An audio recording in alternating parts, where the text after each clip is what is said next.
Hello दोस्तों, आज मैं आप सबके साथ बात करने वाला हूं द इंडो पाक वार ऑफ 1947 टू 48। ये बात शुरू होता है जब पार्टीशन के बाद, जब इंडिया और पाकिस्तान दो मुल्क अलग हो गए। ये हुए जून 1947 में, जिसके तहत इंडिया और पाकिस्तान अलग अलग मुल्क होने के बाद 600 प्रिंसली स्टेट्स के पास ये ऑप्शन था, या तो वो चुने इंडिया को या फिर वो चुने पाकिस्तान को। सब लोगों ने अपने अपने हिसाब से, अपना बेनिफिट के हिसाब से अपना मुल्क चुना। और पर क्या करें, उस समय महाराजा हरि सिंह ने एक अरेंजमेंट किया जिसको हम बोलते हैं स्टैंड स्टिल अरेंजमेंट, जिसके तहत ना वो रहेंगे इंडिया का ना वो रहेंगे पाकिस्तान का। वो एक फ्री स्टेट्स होकर रहना चाहता था। इसके बाद पाकिस्तान को लगा कि कश्मीर में ज़्यादातर लोग जो है वो मुस्लिम है, तो वो पार्ट जो है वो पाकिस्तान का होना चाहिए। वो इस तरह से क्लेम करता गया और उसमें कुछ इन्फिल्ट्रेट भी करता गया, घुसपैठ भी होने लगा। धीरे धीरे कुछ महीनों के बाद, फ्यू मंथ्स आफ्टर इंडिपेंडेंस, क्या हुआ कि पठान ट्राइब्समैन, एक्स सोल्जर सब घुसपैठ करने लगे कश्मीर के इलाके पर, और जिन्हें सप्लाइड किया जा रहा था राशन, आर्म्स, एम्यूनिशन, सारे तरफ से फैसिलिटी के हिसाब से उन्हें सप्लाई किया जा रहा था, जिससे वो और ज़्यादा स्ट्रॉन्ग होते गए। और व्हीकल के साथ साथ मेडिकल सप्लाईज भी मिल रहा था, जिसके तहत वो और ज़्यादा स्ट्रॉन्ग होते गए। और इसके बाद वो हमारे एक एटमॉस्फेयर ऑफ प्लंडर क्रिएट किए, जिसमें लूट यानी और रेप भी करने लगे। बहुत सारे क्रूएल एक्टिविटी हो जाने के बाद हमारा महाराजा हरि सिंह ने मदद मांगी इंडिया से।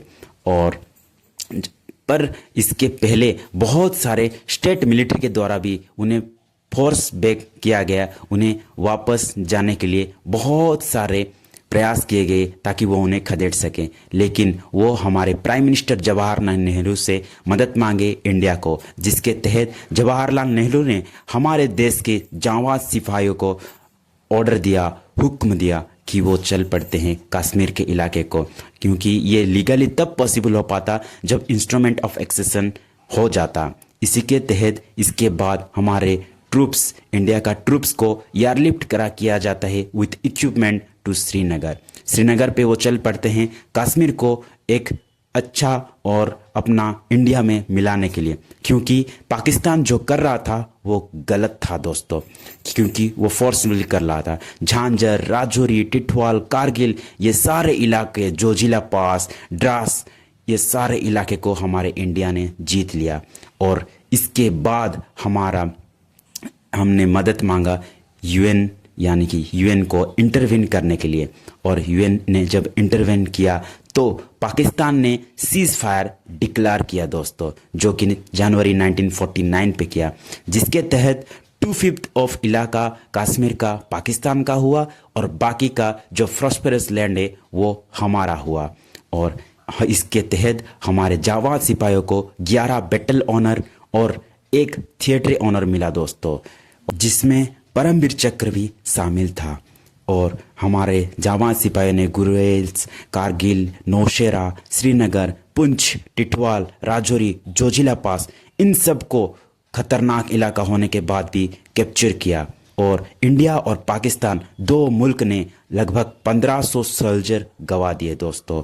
और कई भी वार होता है, लॉस दोनों तरफ से ही होता है। और हमारे 5 सोल्जर को डेकोरेट किया गया परमवीर चक्र से, जिसमें हमारे थे मेजर सोमनाथ शर्मा, जो कि अपना ब्रेवरी के साथ ये युद्ध लड़ा था दोस्तों और कश्मीर को हमारा बनाया था। जिसमें और थे नायक यदुनाथ सिंह, और उनके साथ साथ और एक सिपाही कंपनी हवलदार मेजर पीरू सिंह शेखावत, जिन्हें मरणोपरांत ये परमवीर चक्र मिला था दोस्तों। ये उनके लिए सौभाग्य की बात है।